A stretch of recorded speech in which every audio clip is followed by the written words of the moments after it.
Je lis du livre de Exode chapitre 32 au verset 32 ce qui suit. Pardonne maintenant leurs péchés. Sinon, efface-moi de ton livre que tu as écrit. Prions. Notre Seigneur et notre Dieu, nous découvrons ce soir l'attitude d'un chef de famille, l'attitude d'un berger, l'attitude d'un responsable qui a été appelé par Dieu pour conduire le peuple de Dieu. Chaque femme seule est une Moïse. Chaque homme dans une famille est un Moïse. Alors que nous prendrons le temps pour comprendre ce verset, que ton esprit nous dirige, nous t'en prions, au nom de Jésus et pour ta gloire éternelle. Amen. Ceux qui ont écouté les WhatsApp précédents, nous avons vu comment Moïse s'est élevé. Il n'a pas joué avec le peuple. Il a délivré le message qu'il fallait. Et avant de partir, il n'a jamais dit ce qu'il ferait. Il s'est simplement contenté de leur dire, je reprends au verset 30, le lendemain, Moïse dit au peuple, vous avez commis un grand péché. Je vais maintenant monter vers l'Éternel. J'obtiendrai peut-être le pardon de votre péché. Il n'a jamais dit au peuple ce qu'il ferait. Mais lorsqu'il a laissé le peuple, il avait une idée fixe dans sa tête.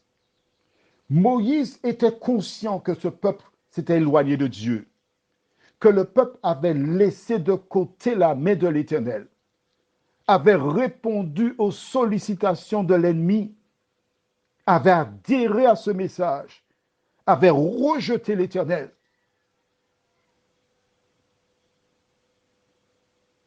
Un jour, un jeune a commis une erreur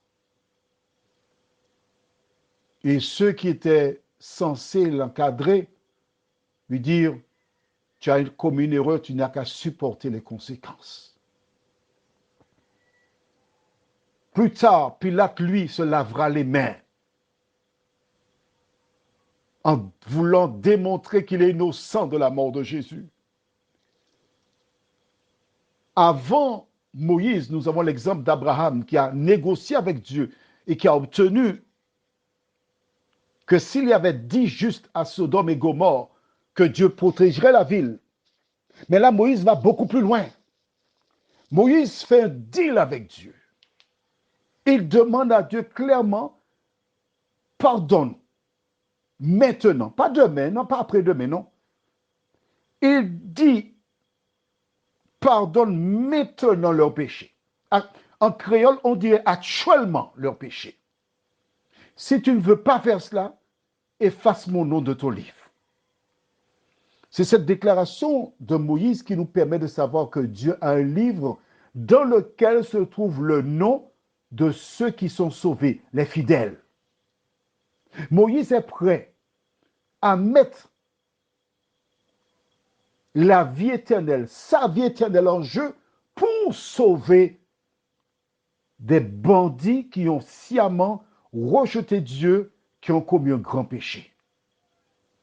Je te pose une question.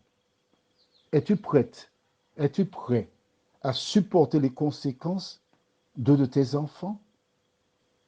Es-tu prêt à dire, Seigneur, si tu es un berger, un responsable d'une communauté religieuse, es-tu prêt à dire, Seigneur, cette personne a fait cela, pardonne, ouvre les yeux, ou bien, tant pis, je donne ma vie éternelle à sa place? C'est ce que fit Moïse. À travers cette déclaration, Moïse nous montre quelle est l'attitude de celles et ceux qui aiment le prochain. Est-ce que tu as déjà agi comme ça à l'endroit de membres de ta famille, de membres de ta communauté religieuse? Mais si tu n'as pas fait cela, tu n'as pas le caractère de Jésus, parce que Jésus est venu endosser, prendre notre place, afin de nous donner une opportunité de le choisir et d'avoir la vie éternelle. Prions.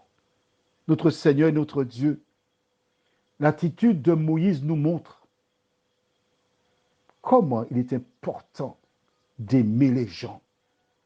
Lorsque des personnes commettent des erreurs, nous devons les accompagner. Nous devons plaider pour elles. Nous devons les aider afin qu'elles puissent se tourner vers toi.